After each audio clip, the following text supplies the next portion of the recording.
Shalom, queridos, tudo bem? Eu quero falar mais uma vez sobre Sukkot, no meio dessa festa tão linda. Eu queria falar hoje sobre alegria. É uma ordem, mas para mim muito mais parece uma promessa do nosso Deus, para que a gente possa estar com o coração preparado para se encontrar com Ele. Eu queria ler alguns textos da Bíblia contigo. Eu acredito que isso vai trazer revelação do Senhor para o teu coração. Eu quero começar com o primeiro texto que fala justamente sobre Sukkot, que é o texto de Deuteronômio, capítulo 16. Eu vou ler dos versículos 13 ao 17. Me acompanhe. A festa dos tabernáculos celebrarás por 7 dias, quando houveres recolhido da tua eira e do teu lagar. Alegrar-te-ás na tua festa, tu, teu filho, tua filha, teu servo, tua serva, e o levita, e o estrangeiro, e o órfão, e a viúva, que estão dentro das tuas cidades. 7 dias celebrarás a festa ao Senhor teu Deus, no lugar que o Senhor escolher. Porque o Senhor teu Deus há de abençoar-te em toda a tua colheita e em toda a obra das tuas mãos, pelo que de todo te alegrarás. 3 vezes no ano, todo varão entre ti aparecerá perante o Senhor teu Deus, no lugar que escolher, na festa dos pães asmos, na festa das semanas e na festa de tabernáculos, Pesach, Shavuot e Sukkot. Porém não aparecerá de mãos vazias perante o Senhor. Cada um oferecerá na proporção em que possa dar, segundo a bênção que o Senhor, seu Deus, lhe houver concedido. Nos parece nesse texto que a alegria está condicionada à abundância do Senhor nesse período de festas. A provisão de Deus, a providência do Senhor, talvez seja um pouco difícil para nós entendermos, não é? Como que alguém pode se alegrar com uma ordem? Olha, você tem que se alegrar.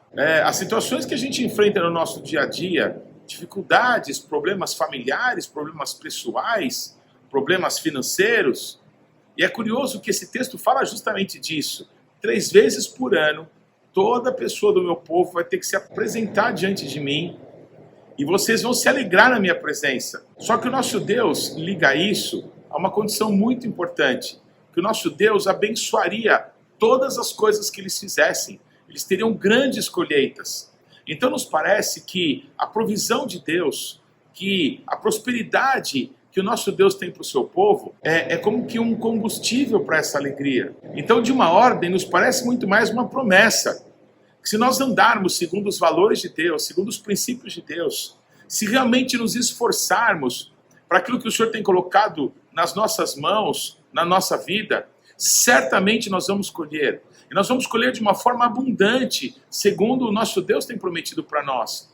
E quando então nos apresentarmos diante dele, haverá alegria. Alegria não apenas para nós e para nossa família, mas para todas as pessoas do povo de Deus. Até os necessitados do povo serão cuidados pelo Senhor através da superabundância que Ele vai derramar sobre as nossas vidas.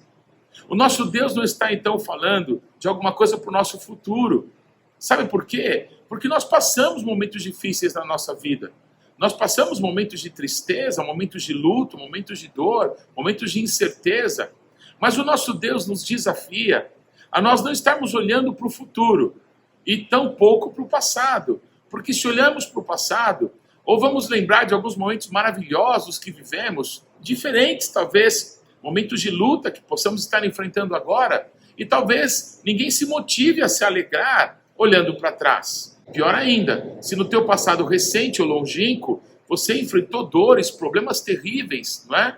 Quando você olhar para trás e lembrar dessas coisas, você talvez tenha motivo de chorar, de se entristecer. Mas o nosso Deus então nos faz um convite para nós não olharmos para frente, tão pouco para trás, mas para o alto. Para nós olharmos, amém, para o autor e o consumador da nossa fé. E esse é Yeshua HaMashiach, Jesus Cristo de Nazaré. A palavra de Deus então se transforma. E aquilo que parece ser uma ordem rígida, você vai ter que rir, você vai ter que pular, você vai ter que dançar, quando tem pessoas que estão entristecidas no meio do povo de Deus por lutas que estão passando. Mas a palavra de Deus declara, entristecidos, mas sempre alegres. Pois a nossa alegria não pode estar condicionada a uma pessoa, a uma circunstância, ao quanto a gente tem ou não tem no bolso. A nossa alegria tem que estar focada em quem é o Senhor da nossa vida. quem mora, quem habita no nosso coração. Ele, Yeshua, tem que ser a nossa alegria. No Salmo 37:4 está escrito assim: alegra-te no Senhor e Ele satisfará os desejos do teu coração. Muitas pessoas erroneamente vêm para as igrejas, não é? E no seu coração pensam assim: bem, se Deus me abençoar, se as coisas derem certo, se eu enriquecer, se eu casar, se tudo der certo comigo, então eu vou servir a Deus, eu até vou ficar feliz na presença dele. Mas, gente, não é assim que funciona. É a gente entender que a gente estava caminhando para a morte, mas uma grande salvação chegou até a nossa vida. Alguém morreu no nosso lugar para que a gente tivesse uma vida, e olha que lindo, uma vida abundante, uma vida abençoada, uma vida próspera, não segundo o padrão do mundo, mas segundo o padrão de Deus. Então, quando nós fazemos de Yeshua, de Jesus, a nossa alegria, Ele vai satisfazer os desejos do nosso coração. Primeiro, porque aqueles desejos mesquinhos, mundanos do nosso passado, eles vão mudar, porque novos valores, novas coisas que realmente possam acrescentar coisas para nós e para quem amamos, vão fazer parte agora da nossa maneira de viver, da nossa maneira de ver as coisas. Então, quando nós nos alegramos no Senhor, as coisas que Ele prometeu para nós vão se cumprir cabalmente. Que lindo é esse Deus. Eu amo o Salmo 32:11, quando diz assim: alegrai-vos no Senhor e regozijai-vos, vós justos, e exultai todos vós que sois retos de coração. Parece que há uma escada, não sei se você percebe isso. Alegrai-vos, regozijai-vos e exultai. Então você tem a alegria de conhecer o Senhor, de depender dEle, de saber que Ele está olhando para você, Ele não vai te abandonar, não vai te deixar. Então você se encontra com os teus irmãos e você se regozija, você se alegra muito na presença de Deus, e daí a pouquinho você está pulando, daí a pouquinho as pessoas estão olhando para você e estão querendo andar que nem você, estão querendo saltar de alegria que nem você, porque a alegria do Senhor passa a ser a nossa força. O nosso Deus alegre com a gente, isso se transforma em força para as nossas vidas. Em Zacarias capítulo 9, versículo 9, o mesmo profeta que fala de tabernáculos na eternidade, no milênio, quando Yeshua estiver reinando, está escrito assim: alegra-te muito, ó filha de Sião, exulta, ó filha de Jerusalém, eis que vem a ti o teu rei, ele é justo e traz a salvação, ele é humilde e vem montado sobre um jumento, sobre um jumentinho, filho da jumenta. Aconteceu uma coisa muito engraçada, já por 2 vezes, quando eu estava em Jerusalém. Uma dessas vezes, estava também em Jerusalém o presidente da Nigéria. E por uma das portas que eu fui entrar, a Porta dos Leões, tinham muitos carros blindados, carros gigantes, uma segurança enorme, por causa do presidente da Nigéria que estava naquele país. E eu também estava em Jerusalém no dia em que o presidente americano Donald Trump chegou lá, travou a cidade inteira. Nós estávamos passeando ali por dentro da cidade velha e ficamos travados, sem poder ir nem voltar, porque estava lá toda a comitiva imperial do presidente americano. Eu quero te dizer que o nosso Senhor Jesus é como se Ele estivesse zombando de tudo isso, como se Ele estivesse rindo dessa fome de aparecer que muitas pessoas têm. Jesus Cristo humilde, montado num jumentinho, o Rei dos Reis, o Criador do Universo. Ele manda pegar lá uma das criaturinhas que Ele fez, e Ele vem montado nela. O Criador do Universo, o Criador das galáxias, o Criador dos neurônios. Sem Ele, nada do que foi feito se fez. E Yeshua vem no meio do seu povo, as pessoas por quem Ele veio se entregar, como um cordeirinho manso, mudo, sem abrir a boca. Ele desceu o Monte das Oliveiras, cruzou o Vale do Quidron e começou a subir o Monte Moriá. E ali entra na cidade, as pessoas aclamam Ele como rei. Mas Ele não muda, humilde, manso, nos ensina. Eu imagino a alegria no coração de Jesus, sabendo que a vontade do Pai estava sendo feita. Eu imagino a alegria de Jesus, né, montado ali naquele jumentinho que estava se achando, porque as pessoas colocavam as roupas ali para que o jumentinho andasse sobre elas. As pessoas moviam ramos de tamareira, como se fosse uma festa de tabernáculos, reconhecendo que Yeshua era o rei. E aquele jumentinho e Yeshua eram testemunhas daquilo tudo. E o nosso Yeshua, certamente alegre, porque o Pai estava alegre. Ele cumpriu tudo que o Pai esperava dele, esperando uma alegria maior. Está escrito que Ele se alegrará vendo o fruto do seu penoso trabalho. Claro que a alegria de Yeshua não poderia estar presa às palavras que aquela mesma multidão, alguns dias depois, diriam para ele: crucifica-o, queremos Barrabás e não Yeshua. Alguns dos religiosos, dos sacerdotes que provaram Yeshua, começaram a zombar dele, escarnecer dele. Eles estavam vestidos com vestes que apontam como uma Mashiach se encontra nos céus. Mas Yeshua, sendo Deus, disfarçado de homem, ele passa ali humildemente, sendo julgado por todos, sendo que ninguém acha qualquer coisa para condená-lo. Yeshua tinha os olhos fixos na eternidade, fixos no Pai, fixos na vontade de Deus. E por isso, quando Yeshua bradou, o Pai está consumado, a alegria dele era completa. Porque está escrito, ele viu o fruto do seu penoso trabalho. Profetas falaram sobre isso, e essa realidade se manifestou no momento mais difícil da vida de Yeshua, a sua vida eterna. Quando o Pai deu as costas para ele, quando todos zombavam dele, quando ele se entrega à morte, ali ele viu o fruto do seu penoso trabalho, que é a minha vida e a tua vida. Portanto, vamos nos alegrar no Senhor. No Salmo 16, versículo 11 está escrito: tu me farás ver os caminhos da vida. Na tua presença, a plenitude de alegria. Na tua destra, delícias perpetuamente.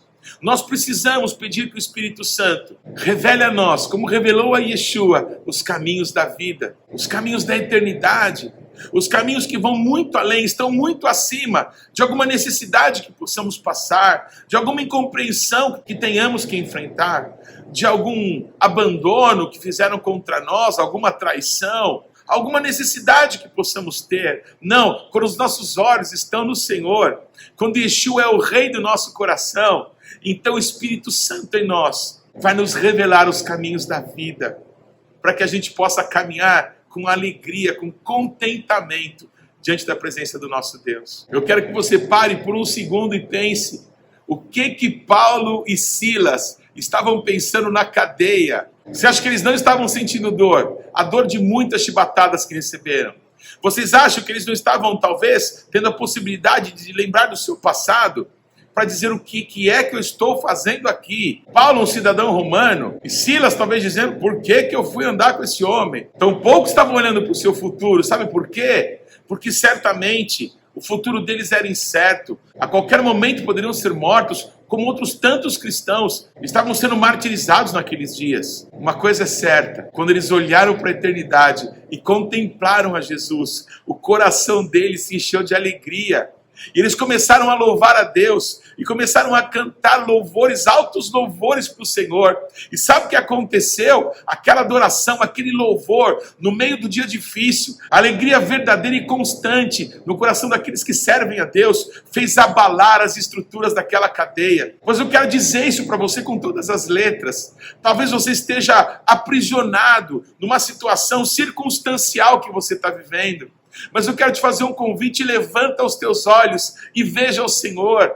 Abra o teu coração e deixa a luz entrar. Sabe por quê? Porque você vai começar a louvar a Deus. Você vai começar a se alegrar pela presença de Deus na tua vida. E sabe o que vai acontecer? As cadeias vão quebrar, vão cair. A prisão vai ter que se abrir para que você saia em liberdade. Sabe por quê? Porque nada pode segurar um coração cheio de alegria, de ânimo, de regozijo, amém? De vida, da vida do nosso Deus. Eu quero encerrar com uma palavra profética que eu amo. Ela está em Jeremias, capítulo 33, nos versículos 10 e 11. Eu vou ler para vocês. Assim diz o Senhor: neste lugar que vós dizeis que está deserto, sem homens nem animais, na cidade de Judá e nas ruas de Jerusalém, que estão assoladas, sem homens, sem moradores e sem animais, ainda se ouvirá a voz do júbilo e a voz da alegria, a voz do noivo e a voz da noiva, e a voz dos que cantam. Rendei graças ao Senhor dos exércitos, porque Ele é bom, porque a sua misericórdia dura para sempre, e dos que trazem ofertas de ações de graças à casa do Senhor, porque restaurarei a sorte da terra, como no princípio, diz o eterno nosso Deus. Existe uma canção em hebraico que eu amo muito, que diz, usando palavras desse próprio texto, que nos lugares assolados, que nos lugares onde parece que não há mais esperança, outra vez se ouvirá o som de júbilo, se ouvirá o som da alegria, se ouvirá o som do noivo e o som da noiva. Amados, durante quase 2000 anos, a terra de Israel estava devastada, estava vazia, deserta. Mas o nosso Deus, diante dos nossos olhos, tem feito grandes milagres. Desde a década de 40, Israel voltou a ser uma nação. Desde a década de 60, quando eu nasci, Jerusalém voltou para a mão do povo judeu. Então, quantas vezes eu tive a oportunidade de ver na cidade de Judá e nas ruas de Jerusalém essa palavra cumprida? Quantos casamentos eu já pude presenciar lá na cidade de Jerusalém? Então eu quero terminar esse tempo declarando: celebramos hoje, na nossa fragilidade, nos nossos limites, em muitas lutas que enfrentamos. Celebramos hoje, não perdendo a dimensão de que somos cabanas frágeis, mas dentro de nós há vida, dentro de nós o Redentor está morando. Ele veio tabernacular entre nós. Ele se fez carne e habitou entre nós, mas agora, pelo Espírito Santo, Ele mora dentro de mim, Ele mora dentro de você.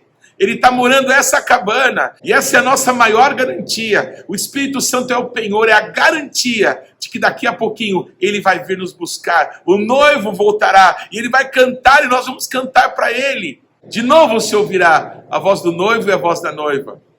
Odi Shama ve'acharei Yehuda overutzo Yerushalayim overutzo Yerushalayim kol sasom ve'kol simcha kol hatam ve'kol kala kol sasom ve'kol simcha kol hatam ve'kol kala. Outra vez se ouvirá nas cidades de Judá e nas ruas de Jerusalém, som de júbilo e de alegria, voz do noivo e da noiva, voz de júbilo e de alegria, voz do noivo e da noiva. Odi Shama ve'acharei Yehuda overutzo Yerushalayim overutzo Yerushalayim kol sasom ve'kol simcha kol hatam ve'kol kala kol sasom ve'kol simcha kol hatam ve'kol kala. Amém. Aleluia. Alegrai-vos no Senhor. Outra vez vos digo, alegrai-vos. Shalom.